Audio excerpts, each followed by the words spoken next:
And so first of all, I want to ask you what triggered or initiated the will to post that message.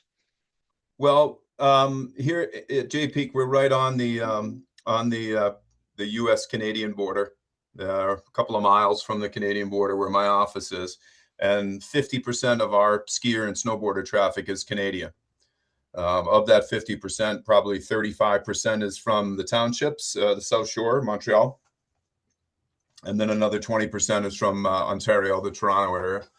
Um, we've offered at par lift tickets on Canadian currency, so Canadians can come and use Canadian cash to buy all their products here at the resort. And we did this last year too, right around the same time that the U.S. administration had started to use the 51st state narrative on Canadians, and Canadians justifiably were upset about that, and we felt it was important to at least say, listen, we understand and empathize with the fact that Canadians were having, a hard time reconciling what to do, whether to, stay put in Canada and show allegiance with their home country, or to visit the United States, specifically to Jay Peak, which is, a resort that in many ways is a second home to them. We have homeowners here that are Canadian. We have employees that are Canadian. Certainly day skiers and day snowboarders that for multiple generations have been spending time here at Jay Peak. When you're in a lift line here or on our tram or in our restaurants, invariably you hear as much French being spoken as you do English. And it's very much part of our culture, both Anglophone and Francophone Canadians. So when there is an issue that impacts our Canadian audience, it very much impacts all of us here. And we felt that we needed to at least address the concern, not really taking sides, because we deal with multiple perspectives on these issues, but simply saying, we know it's a difficult issue. We have empathy for it. That invariably, when this issue reconciles, that we will still be here and still be sort of welcoming of Canadians. Yeah, my understanding also reading that was not that you were taking a political stand or like, position, but you were basically saying we're still welcoming Canadian visitors. And so I thought that was great, to come up with that kind of message. But also I was wondering, is it also because there's I don't know, is the customer traffic lower or not at all? Nothing changed? Well, we thought last year that it was going to be lower. In the summer and the early fall last year, we did see Canadian business peel back a little bit, but we had so much snow last year. Frankly, we had over 500 inches, or right around 500 inches of snow last year. And in the West, they had such a poor winter that Eastern skiers and snowboarders did not travel west, and most of them came to Jay Peak. So we had the biggest winter in our history. Canadians made up a smaller index of that business. We did see a drop off in Canadian visitation, but we saw a huge spike in U.S. visitation because of the snow.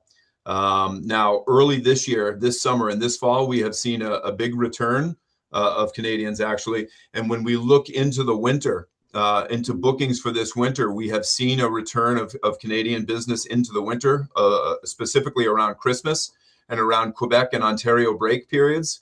We have seen bookings return. But with this latest reintroduction of these trade issues that our government is bringing back up, we're really not sure what's going to happen, frankly. And also, when I had the lady at the reservation department, when I was trying to reach you, I Yeah, called the number and yeah. she was saying basically, all year long, Canadians, especially from Ontario, they come for, to enjoy the resort, whether for golfing or something else. So Water I park, know yeah, yeah, water park. So it's not only about skiing, which we love to do in Canada, yeah. but it's about other activities as well, right? Mm-hmm.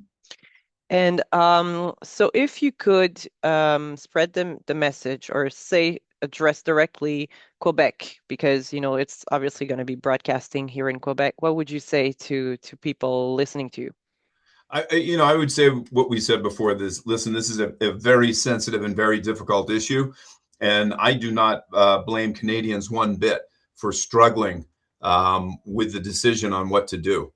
Because frankly, if these roles were reversed and the Canadian government was striking the same pose and having the same narrative towards Americans, we probably would be struggling with some of the same things that Canadians are struggling with on whether or not to come into the country. And what I will say is that, for the better part of 70 years, we have overcome lots of things, global pandemics, a receivership that we have been through. We have been through currency conversions, wild swings on currency together. We have been through border closures together.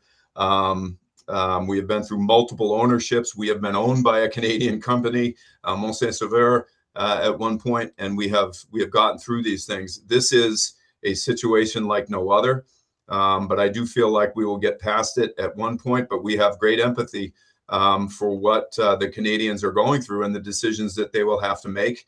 But I do have confidence that the tide will roll back at some point. And I look forward to, getting to the point where we can repair that relationship. Well, thank you so much. That's all for me. I mean, you're natural. You got the hang of it pretty quickly. I don't know if you're used to it in your side I've of done a few of them. I've done a few of these right, things. right. So, excellent. That's great. Well, thank you so much, Steve, for your time. I don't want to bother you anymore, No, but no bother at all, Chloe. I'm happy to do it. thank you so much. It was very interesting to listen to you. Thank you. Take Have care. a Have a good nice day. one. You Okay. too. Bye-bye.